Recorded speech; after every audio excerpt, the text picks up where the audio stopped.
오늘 말씀의 제목은 이제는 방향을 바꿀 시간입니다 라는 말씀의 제목으로 함께 은혜를 나누고자 합니다. 여러분 가운데는 아마 운전하실 때 무조건 내비게이션을 가지고 운전하시는 분들이 계실 겁니다. 저는 항상 킵니다. 집 아니면 교회, 집에서 교회, 교회에서 집 아니면 거의 대부분 내비게이션을 켜고 옵니다. 길을 잘 모르거든요. 근데 가끔 내비게이션을 켜고 가는데도 불구하고 이런 때가 있습니다. 조금 생소한 길이거나 복잡하면 분명히 저는 안내를 따라 왔다고 하는데 갈림길이 조금 복잡하거나 엑싯이 좀 복잡할 경우에는 순간 그 엑싯을 놓칠 때가 있습니다. 아니면 좀 다른 생각을 하다가 운전을 그냥 직진만 하고 있다가 신호를 놓칠 때도 있지요. 그러면 내비게이션에서 당장 재탐색합니다. 경로를 재설정합니다. 라고 하는 메시지가 뜨고 다시 이제 새로운 길을, 새로운 라우트를 보여줍니다. 좀 순간에는 당황스럽지만 굉장히 고마워요. 잘못된 길을 바로바로 알려주고 새로운 길을 제시해 주니까 얼마나 고마운 일입니까? 저는 굉장히 고마워하는데 여러분 중은 어떤지 모르겠습니다. 여러분 가운데 그런 길이 있으면 저는 그냥 당장의 핸들을 물론 안전거리를 확보를 하고 방향을 설정을 합니다. 두 번 생각하지 않고 내비게이션대로 따르려고 하지요. 계속 잘못된 길로 가면 어떻게 해요? 더 길이 멀어지기 때문에 그렇습니다.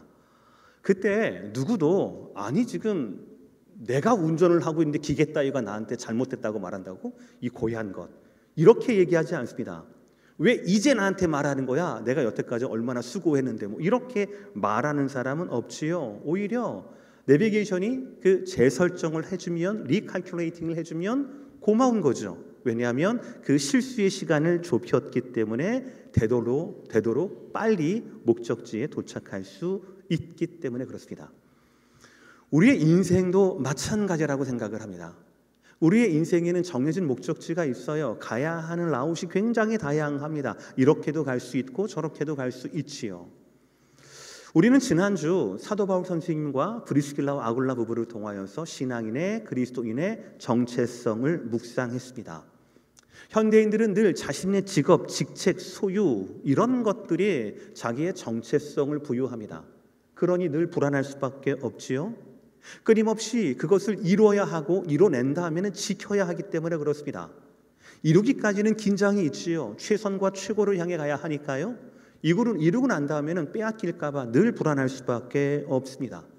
그러나 복음 안에서는 실패한 이민자였던 브리스길라와 아굴라, 쫓겨난 사업자였던 브리스길라와 아굴라를 향하여서 하나님의 말씀은 그리스도 안에 있는 하나님의 동역자라고 하는 전혀 새로운 정체성을 부여했습니다. 세상에 내 능력의 정체성이 기반하지 않기 때문에 하나님의 부르심과 관계 때문에 그 정체성이 부여됐기 때문에 이 정체성은 흔들리는 세상 가운데도 흔들리지 않는다. 영원한 정체성이다라고 말씀을 드렸어요. 오늘은 사도 베드로의 말씀을 통하여 같은 주제를 말씀하고 계십니다. 분명하게 말씀합니다. 마치 오늘의 말씀은 영적 내비게이션과 같습니다. 이대로는 안 됩니다. 세상 사람들처럼 살아가서는 안 됩니다. 당신은 부르심대로만 살아가야 합니다 라는 거죠. 그리고 더 급박하게 바로 지금 당신의 잘못된 길에서 습관을 멈추고 새로운 말씀이 지시하는 방향으로 나아가셔야 합니다. 이제는 방향을 바꿀 시간입니다 라고 오늘 말씀은 우리에게 가르치고 있어요. 저와 여러분이 오늘 처음으로 붙잡아야 할 말씀은 1절 상반절 말씀이에요. 다 함께 읽을까요? 시작. 그리스도께서 이미 육체의 고난을 받으셨으니 너희도 같은 마음으로 갑옷을 삼으라. 이 말씀을 한 문장으로 요약을 하면 이와 같습니다. 무장하라 그리스도의 마음으로 라는 뜻이에요. 따라합시다. 무장하라 그리스도의 마음으로. 그리스도의 마음으로 무장해야 한다라는 거죠. 1절 마지막에 갑옷을 삼으라라는 말씀은 무장하라라는 말씀하고 똑같아요. 군인이 전쟁터에 나갈 때에 갑옷을 입고 무기를 드는 것처럼 그렇게 준비해라라는 것이죠. 근데 여기에서 중요한 것이 있습니다. 첫 번째는 바로 뭐냐면 우리말은 알 수 없고 영어로는 알 수 없는 헬라어 시제가 있습니다. 독특한 시제가 있어요. 그 시제에서는 이 톤 갑옷을 삼으라라고 하는 이 어떤 뉘앙스에서 갑옷을 삼아야 하는가를 말해주고 있어요. 오늘 말씀은 바로 뭐냐면 지금 당장이라는 뜻이에요. 지금 즉시 즉각적으로 갑옷을 삼으라. 지금 당장 무장하라 라는 거예요. 여러분, 전쟁이 나는 상황을 한번 생각해 보시길 바랍니다. 생각하기도 싫은데요. 내가 오늘은 창을 들까? 오늘은 활을 쏠까? 오늘은 어떤 화살이 나한테 어울리나? 오늘은 이쪽 갑옷이 좋을까? 오늘은 저쪽 색깔이 갑옷이 좋을까? 오늘은 어떤 신발을 신을까? 이렇게 고민하지 않습니다. 상황이 발생하면, 상급자가 명령하면 바로바로 후닥닥닥 해가지고 나와야 됩니다. 무장을 하고 바로 나와야 합니다. 준비할 생각할 겨를이 없지요. 오늘 말씀이 제시하는 지금 당장 우리가 무장해야 할 이유가 더 중요한데요. 그게 바로 뭐냐면 예수님 때문이다라는 것이에요. 우리 1절 말씀 다시 한번 보시겠습니까? 시작. 그리스도께서 이미 육체의 고난을 받으셨으니 너희도 같은 마음으로 갑옷을 삼으라는 말씀이에요. 잘 보셔야 합니다. 적들이 쳐들어와서 갑옷을 삼으라, 무장하라가 아닙니다. 내가 너무 약하니까 나를 지키기 위해서 무장하고 잠들어라가도 아니에요. 적들이 보니까 무장하지 않으면, 준비하지 않으면 내가 질 것 같아, 만만치가 않아. 야, 이번 적들은 만만치 않대, 최신 무장을 하고 있대, 그러니 너희도 무장해라 라고 말씀하지 않습니다. 누구 때문에 즉시 무장해야 하느냐? 바로 주님 때문에, 주님과 같은 마음으로 무장하라. 첫 번째 진리입니다. 사랑하는 성도 여러분, 우리는 그리스도인으로서 지금 당장 무장해야 합니다. 지금 당장 예수와 같은 마음으로 예수님처럼 무장해야 합니다. 그러나 그 이유가 바로 뭐냐? 세상 때문이 아닙니다. 그 이유가 뭐냐? 여러분이 약하기 때문이 아닙니다. 그 이유는 예수님이 그렇게 행하셨기 때문이다라는 것이죠. 그래서 뭐라고 합니까? 너희도 같은 마음으로 갑옷을 삼으라라는 말씀입니다. 이 진리에서 흔들리면, 세상의 살기, 죄송합니다, 만만하면, 세상에 익숙하면 우리는 무거운 무장을 벗을 수도 있다라고 하는 그런 마음에, 그런 속삭임에 우리의 마음을 뺏깁니다. 내가 여태까지 살아왔는데 아메리칸 드림 내가 이뤘는데 다른 사람 나 존경하고 나 이만큼 살면 됐지, 나만큼 산 사람 얼마나 있다라고 그래 라고 하면서 여러분이 버티기 쉽고 여러분이 나름대로 만족한 삶을 살아왔다라고 하는, 아직도 여러분 중심의 정체성이 있다라면 우리는 지금 당장 무장하지 않아도 될 수 있다라는 것이죠. 그러나 그렇지 않습니다. 적군 때문에 무장하는 것이 아니라, 여러분을 지키기 위해서, 여러분이 약하기 때문에 여러분 때문에 무장하는 것이 아니라, 우리가 오늘 무장, 지금 당장 갑옷을 삼아야 하는 이유는 누구 때문이라고요? 예수님 때문이라고요. 예수님이 이미 예수님과 같은 마음으로 무장을 해야 한다는 거죠. 예수님과 같은 마음이라는 게 과연 뭘까요? 예수님의 태도입니다. 고난에 대한 태도입니다. 예수님의 순종의 자세입니다. 우리는 너무나 잘 압니다. 십자가에서 예수님께서, 겟세마네 동산에서 예수님께서 어떻게 기도하셨는가? 힘겨운데, 내가 약한데, 그럼에도 불구하고 하나님의 뜻이 있다라며, 내 중심이 아니라 하나님의 중심과 하나님의 기뻐하시는 뜻으로, 하나님, 내 잔을 하나님 다 이루었습니다. 하나님, 이제 내 영혼을 받아주소서라고 하나님에게 무게를 둔 기도를 예수님이 이미 하셨다라는 것이죠. 죄 없으신 그리스도께서 끝까지 그 몸으로 순종하시고 죄의 권세를 깨뜨리신 것처럼 우리도 이미 죄의 권세로부터 해방된 자로서 누구처럼? 예수님처럼 누구의 마음으로? 예수님과 같은 마음으로 지금 당장 무장해야 한다라는 말씀이에요. 여러분, 이렇게 우리가 예수님과 같은 마음으로 무장한다라고 하는 것이 무슨 뜻일까요? 우리도 십자가를 찾아 나설까요? 우리도 막 가시면류관을 만들어서 막 일부러 쓸까요? 막 힘들게 막 금식하면서 그렇게 신앙생활 할까요? 아닙니다. 그것이 아닙니다.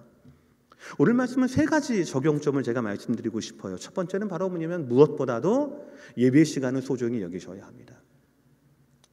주일날 9시 반 이 시간을 소중히 여긴다라는 것도 포함이 되지만, 그게 아니라 하나님 앞에서의 시간을 소중히 여겨야 한다라는 것이죠. 이것은 단순히 교회를 출석하시라는 말씀이 아니에요. 예수님처럼 하나님의 말씀 앞에 무릎 꿇는 삶의 태도를 가져야 한다는 겁니다. 어떤 상황 가운데에서도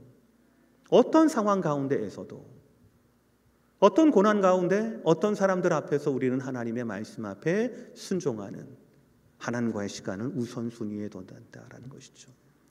또 두 번째, 예수님의 마음으로 무장한다라고 하는 것은 하나님에 대한 태도뿐만 아니라 사람에 대한 태도도 포함되는 겁니다.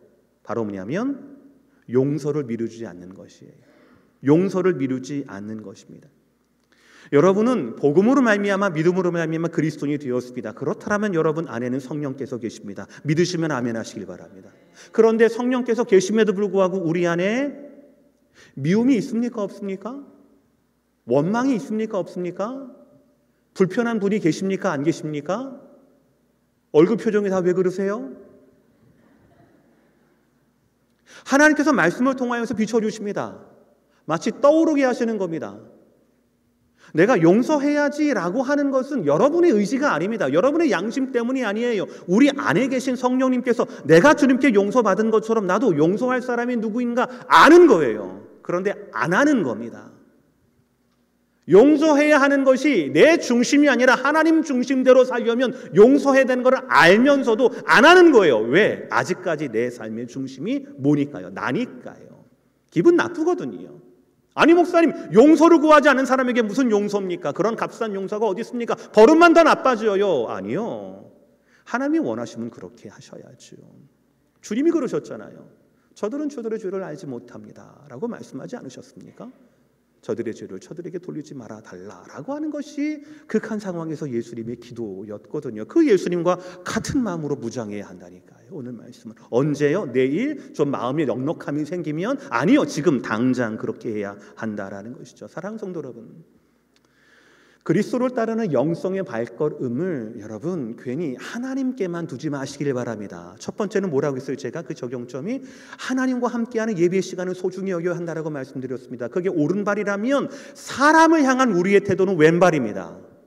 오른발 깽깽이는 얼마 가지 못해요. 넘어져요. 지쳐요. 오른발 왼발 가야 하는 겁니다. 하나님에 대한 시간을 소중히 여긴다라면 사람에 대한 여러분의 태도도 바뀌셔야 합니다. 용서하는 것이 맞다, 그것이 하나님 원하시는 것이다 라고 생각한다라면, 떠오른다라면, 저는 모릅니다만 그분을 용서하셔야 하는 거예요. 그것이 예수와 같은 마음으로 지금 당장 무장하는 것이다. 세 번째로는 고난 대신 축복을 선택하는 겁니다. 비난 대신 축복을 선택하는 겁니다. 인생을 살아갈수록 세상을 더 알수록 우리의 판단 기준은 무지하게 높아집니다. 신앙생활을 오래 하면 오래 할수록 교회는 이래야 합니다. 장로는 저래야 합니다. 권사가 왜 그렇습니까? 목사는 왜 그 모양입니까? 라고 하는 크리티사이즈만 굉장히 올라가요. 비판만 올라갑니다. 수준은 그렇지 않은데. 그러나 주님은 비난과 비판보다 감싸 안으시고 그들을 축복하셨다라는 것이죠. 거듭된 베드로의 저주와 부인 가운데에서도 예수님은 거듭 네가 나를 사랑하느냐? 네가 나를 사랑하느냐? 네가 나를 사랑하느냐? 라고 물으신 것을 기억하셔야 합니다. 나를 깎아내리는 사람 앞에서도, 공연히 나를 미워하는 사람 앞에서도 저와 여러분은 예수님의 마음, 비난과 비판 대신 축복을 선택할 수 있는 예수님의 마음으로 언제요? 내일이요? 아니요. 지금 당장 무장하셔야 한다라는 것이죠. 이런 삶은 세상에서 바보처럼 보일 수도 있어요. 그러나 하나님은 그 마음을 기억하십니다. 예수님의 마음으로 무장된 우리가 죄의 지배에서 법적으로만 해방된 것이 아니라 실질적으로도 해방된 삶을 살기를 주님은 원하신다라는 것이죠. 삶의 어떤 것보다도 하나님과의 시간을, 용서하기를 원하신다라면 용서의 실천을, 비난과 비판보다는 축복의 입술이 갖는 저와 여러분 되시기를 주의 이름으로 축복합니다. 아멘. 크게 하세요. 축복합니다. 두 번째 말씀은 따라합시다. 전환하라. 하나님의 뜻으로. 그러면 구체적으로 예수님과 같은 마음으로 무장한다는 게 무슨 뜻일까? 2절의 말씀이에요. 제가 읽어요. 그 후로는 다시 사람의 정욕을 따르지 않고, 이게 제일 중요해요. 그 후로는 다시 무엇하지 않고 하나님의 뜻을 따라 육체의 남은 때를 살게 하려 함이라라는 것이죠. 우리 인생 가운데 남은 세월이 있다라면 이 남은 세월은 그 전과는 다른 삶을 살아야 한다라는 뜻이죠. 과거는 이제 그만, 잘못된 길은 이제 그만, 이제는 새로운 방향으로 나아가야 한다라는 거죠. 내비게이션에서 원인 떴으면 바로 핸들을 꺾어야 한다라는 겁니다. 지금까지 우리는 내 기분, 내 욕망, 내 필요, 이것이 나의 삶의 목적지였다라면 이제는 하나님의 뜻, 하나님의 기쁘신 뜻, 이것이 내 삶의 중심이고 목적지여야 한다라는 것이죠. 그런데 오늘 말씀은 재미있습니다. 예전 내가 이미 지나쳤던, 내가 잘못되었던 그 사람의 정욕에 대해서 3절과 4절이 너무나 구체적으로 말씀하고 있어요. 한번 볼까요? 3절 전반절이에요. 너희가 음란과 정욕과 술 취함과 방탕과 향락과 무법한 우상 숭배를 하여. 이 말씀과 이 모양은 분명히 2000년 전 1세기 로마 사회였습니다. 여러분 2000년 전 로마를 생각해 보시길 바랍니다. 폼페이 최후의 날 여러분 많이 아시죠? 이겁니다. 음란 당연한 겁니다. 정욕 자연스러운 겁니다. 술 취함 멋있는 거였어요. 우상 숭배 필수였습니다. 2000년 전 이 사람들에게, 로마 시대를 살아갔던 사람들에게 이 모든 것들은 이상한 것이 아니라 악한 것이 아니라 자연스러운 것이었습니다. 그야말로 문화적인, 세상에 흘러가는 대로 따라가는 삶이 바로 저 삶이었습니다. 그런데 잠시만요. 지금 우리의 문화는 다릅니까? 사도 바울이 경고했던 2000년 전 우리의 정욕을 따라 사는 2000년 전 저 모양과 지금 우리의 사회를, 우리의 아이들이, 우리의 자녀들이, 우리의 미디어들이 말하고 있는 것이 다르냐라는 겁니다. 아니요, 더 심해졌습니다. 자본주의와 매스미디어라고 하는 이 두 큰 쌍두마차가 오히려 우리의 욕망에 굉장히 세련된 이름을 붙이고 현대인들의 능력이 욕망을 성취하는 것에 따라서 너희 능력이 더 큰 거야 라고 말하고 광고하는 시대가 되었습니다. 한번 들어보세요.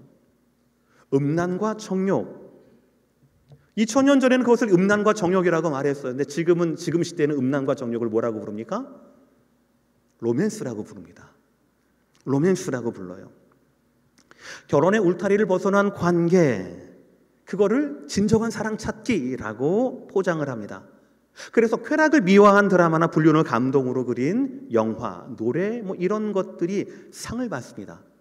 하나님 분명히 죄라고 말씀하셨음에도 불구하고 우리는 어떻게 이해합니까? 그럴 수도 있지 이해할 만하네. 아유 남편이 그러면 와이프가 그러면 그럴 수도 있지 라고 하면서 자연스러운 감정, 로맨스라고 부르기를 주저하지 않습니다. 멋진 포장이지요.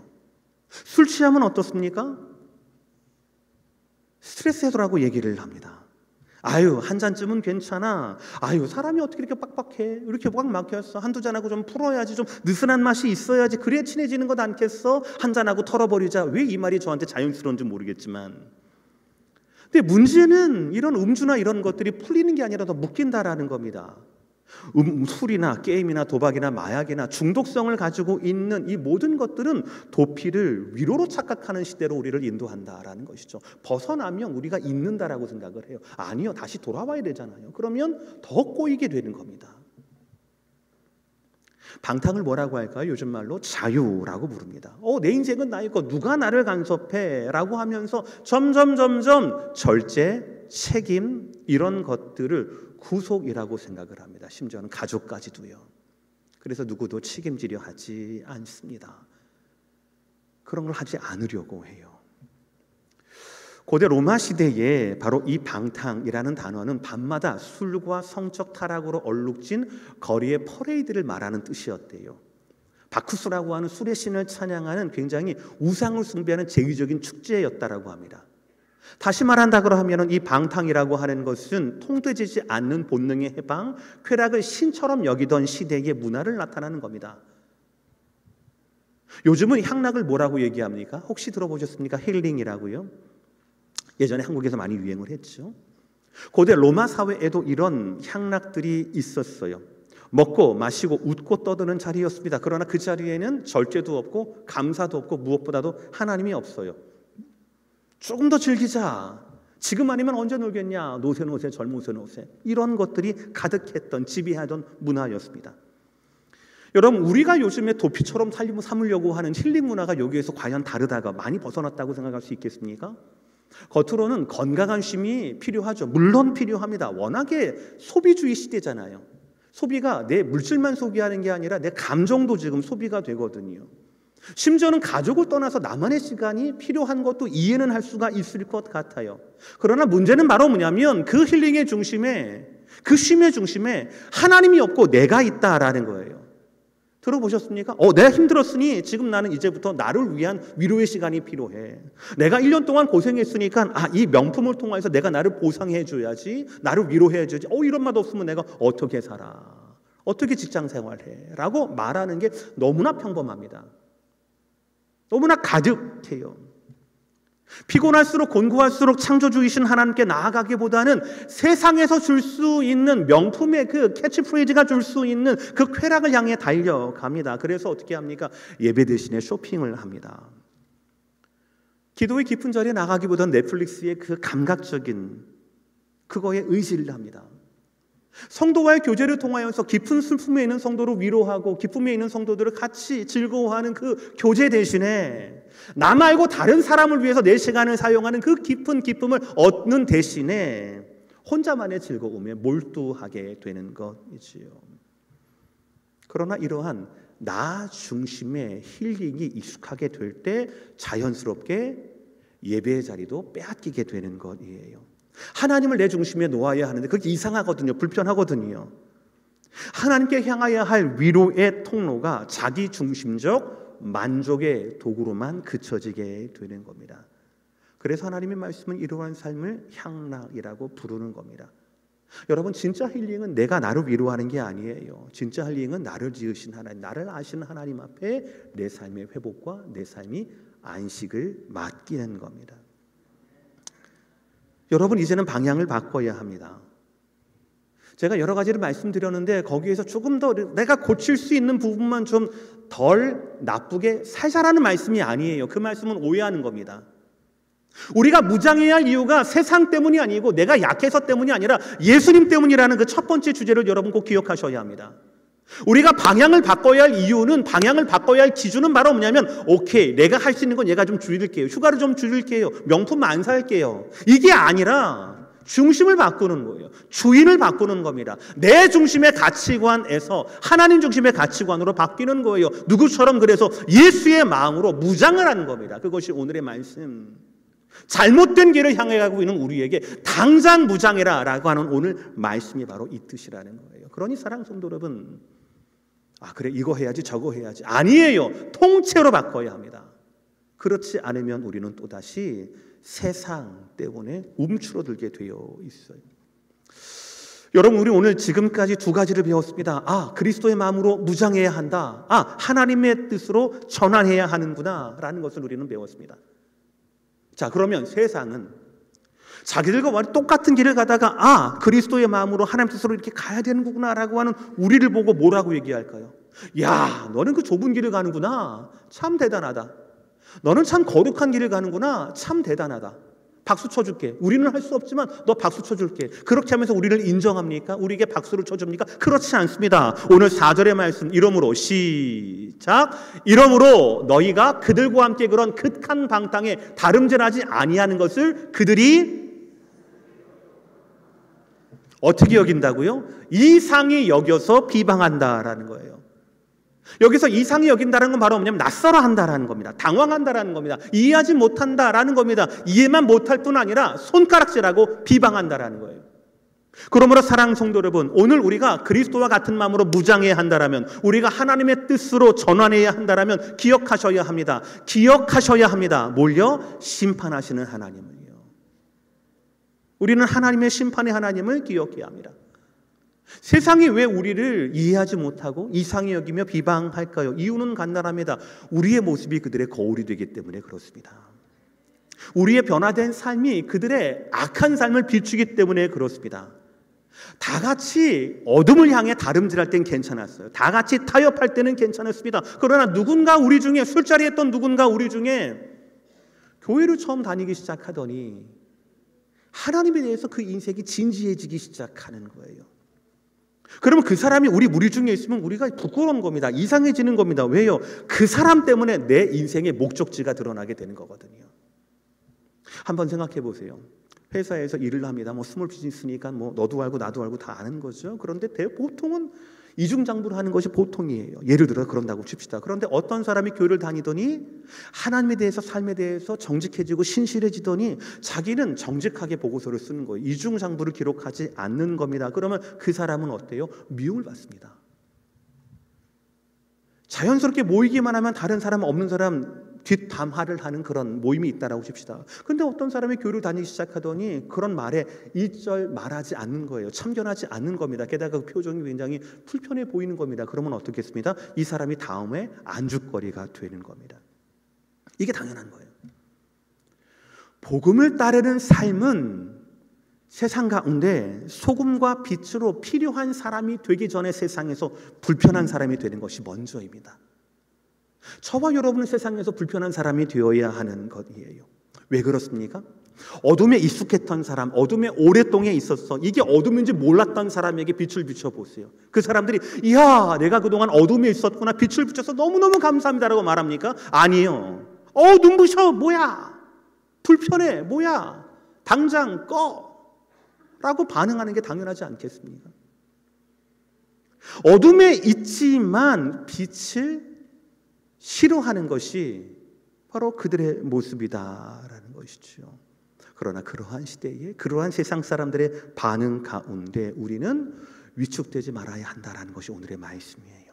왜냐하면 결국 우리의 선택은 사람들 앞에서, 세상 앞에서가 아니라 하나님 앞에서 받는 것이기 때문에 그렇다라는 거죠. 우리 다 함께 5절의 말씀을 읽어보겠습니다. 시작. 그들이 산자와 죽은 자를 심판하기로 예비하신 이에게 사실대로 고한다라고 하는 저 말씀은 법정 용어입니다.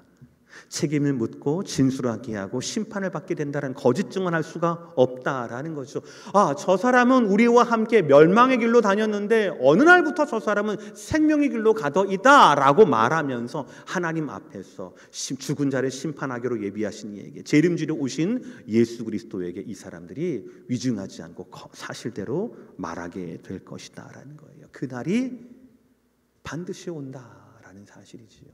지금은 우리가 이상히 여김을 당합니다. 지금은 우리가 비방을 당합니다. 그러나 언젠가 주님 눈앞에, 주님의 그 심판대 앞에서는 사실대로 고하는 날이 오게 될 것이다 라는 말씀이 되는 거예요. 여러분, 오늘 말씀은 우리에게 굉장히 중요한 두 가지 메시지를 줍니다. 첫 번째는 최종적인 평가자는 사람이나 세상이 아니라 하나님이시라는 거예요. 지금 세상이 우리를 이상히 여길 수 있습니다. 그러나 그거 끝이 아닙니다. 하나님의 시선이 진짜 기준입니다. 그러니 사랑하는 성도 여러분, 사람의 평가에 흔들리면 안 됩니다. 그러면 하나님의 뜻에서 벗어나게 되거든요.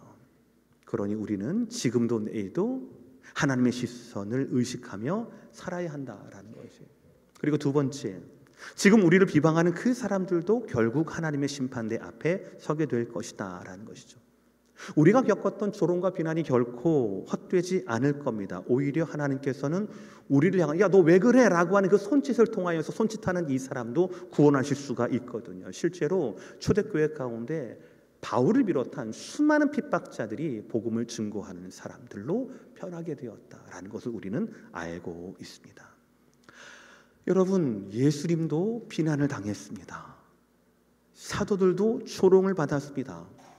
믿음의 선배들도 세상 속에서 낯선 존재로 살아갔습니다. 비방을 당했습니다. 그러나 여러분, 우리가 세상에서 낯설게 여김을 받는다라고 하면 예수님처럼, 사도들처럼, 신앙의 선배들처럼 그런 것들을 받는다라면 안심하시길 바랍니다. 우리는 제대로 살고 있는 중입니다.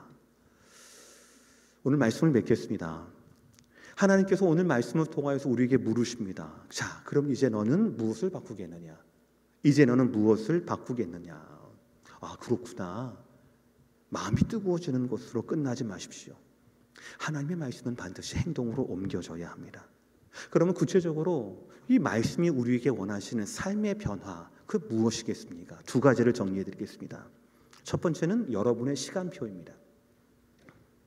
여러분의 시간표는 누구를 중심으로 짜져 있습니까? 누구를 편안하게 하고 누구의 필요를 채우는 시간표입니까? 하나님입니까? 아니면 여러분의 필요입니까? 예배와 말씀과 기도, 하나님을 향한, 하늘을 향한 이 뚫린 창, 이것이 늘 여러분 시간이 나면 선택하는 일입니까? 아니면 가장 먼저 드리는 일입니까? 삶의 방향이 바꾸었다면 여러분의 시간의 사용처 또한 바뀌어야 합니다. 내가 무엇 때문에 시간을 쓰는지, 내가 무엇 때문에 시간을 쓰는지가 곧 내가 누구를 주인으로 삼고 있는지를 보여준다라는 것이죠. 나는 더 이상 사람의 정욕을 따르지 않겠다라고 한다면 여러분의 주간의 시작과 끝을, 여러분의 하루의 시작과 끝을 누구를 중심으로요? 하나님의 중심으로 재편해야 한다라는 것이죠.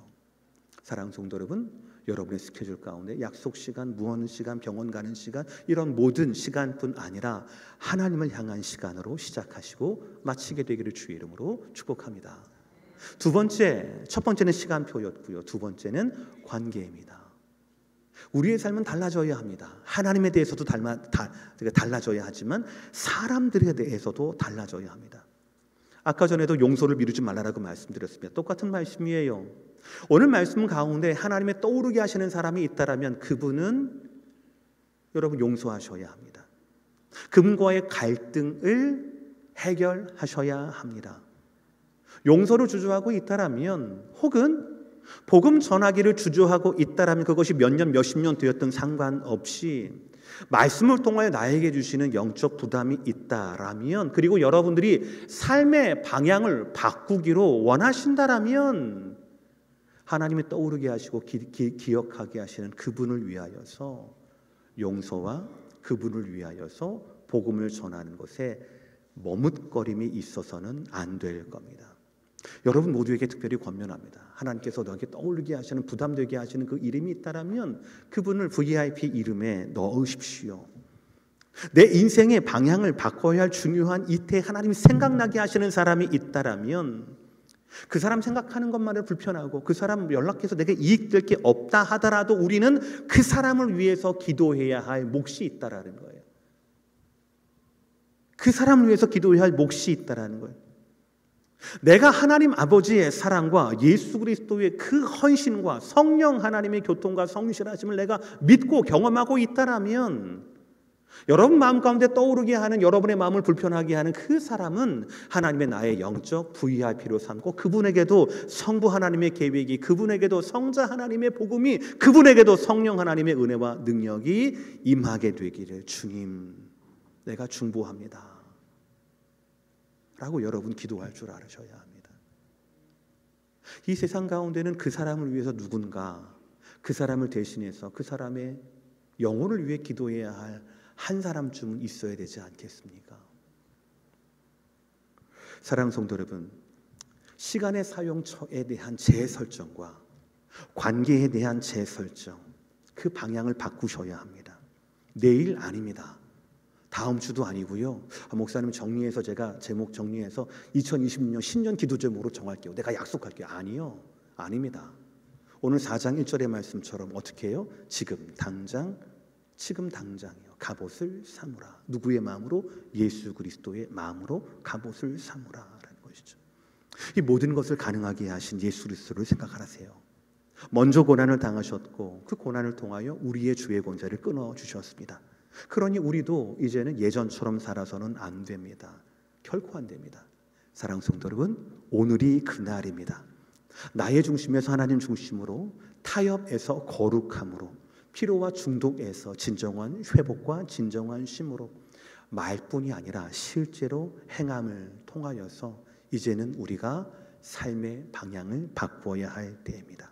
성령 하나님께서 말씀을 통하여 만지시는 부분이 있다라면 그것을 거절하지 마시고 모른 척하지 마시고 에이 그냥 내가 좀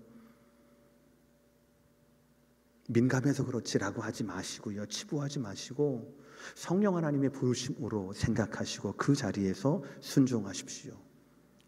세상을 향한 길을 끊고 하나님 향한 성령 하나님의 인도하심을 결단하십시오. 주님이 그 자리에서 여러분들을 기다리고 계실 겁니다. 기도하시겠습니다.